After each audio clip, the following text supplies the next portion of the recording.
Hello everyone! Hoje eu vim aqui com meu amigo Morgan Freeman. Eu tava assistindo uma série com ele ontem e eu observei um detalhe que eu acho que vocês podem fazer sempre. Eu não sei se eu já comentei aqui, mas eu acho que é uma forma interessante de estudar gramática. Eu vou tocar esse trechinho aqui que eu gravei e vejam só que interessante. Vamos lá. Me tira daqui. Every religion has a creation story. So, what do those stories tell us about who we are and where we came from? É isso. Então vamos lá, ele começa falando: toda religião tem uma história da criação. Every religion has a creation story. E eu tava lá assistindo, tal. Você não precisa fazer isso durante o momento que você estiver assistindo o programa, mas é aquele momento que você decidir estudar com alguma série que você gostou, tá? Aí, olha, você continua e ele pergunta aqui, ó: So what do those stories tell us? O que essas histórias nos contam a respeito de about who we are, a respeito de quem somos e de onde viemos, tá bom? E aí, se você parar para pensar, what do those stories tell us? Aí você tem uma pergunta aqui, ó: What do those stories tell us? O que essas histórias nos contam? Mas se você continuar, você pode fazer uma análise. Por que ele falou about who we are e não about who are we? Ou aqui, ó, uma pergunta. E ele falou where we came from. Where we came from. E não where did we.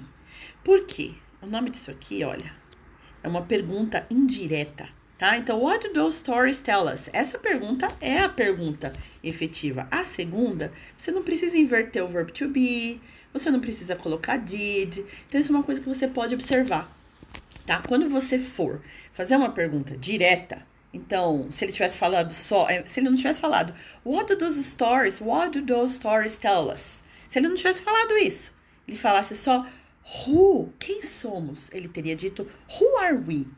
Ou se ele tivesse feito a segunda pergunta aqui, ó, where do we come from? Yeah? Ele teria falado where do we come from? Ou no passado, né? Que aqui tá no passado. Where did we come from? Aí ele teria usado o do ou did, ele teria invertido o where, ele teria invertido o verbo to be, etc.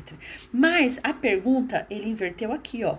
What do those stories tell us? Então o do tá ali.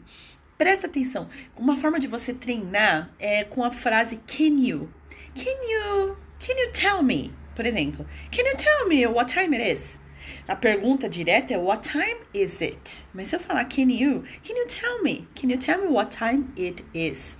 Uma coisa que eu vejo é can you tell me where she is from? Não can you tell me where is she from? Can you tell me where you are from? Instead of, ao invés de can you tell me where are you? Porque a pergunta tá no can you tell me. Então exercita assim, quando você estiver assistindo uma série ou um filme que você gostou do jeito que a pessoa fala, termina de assistir, se diverte, final de semana, aproveita. Só que quando você for estudar, volta naquele trechinho e tenta entender por quê. Porque quando você se questiona dos porquês, você absorve gramática bem melhor do que ficar pegando um livro de curso e ficar repetindo, mas na hora que você vai usar, você não percebe o porquê. Agora, se você começa a notar em série, em filme, você começa a perceber, nossa, é mesmo. Você atenta, você liga o seu cérebro. Então, faça muitas perguntas com can you tell me? É uma forma de você começar. Can you tell me if she can come? Você pode me dizer se ela pode vir? Não, if can she come? If she can come. Yeah? Can you tell me if he would like more water? Então, você pode me dizer se ele gostaria if he would like, não if would he like more water. Can you tell me what time it is? I think essa é a primeira que a gente tem que aprender. Tá bom? That's it. Thank you, guys.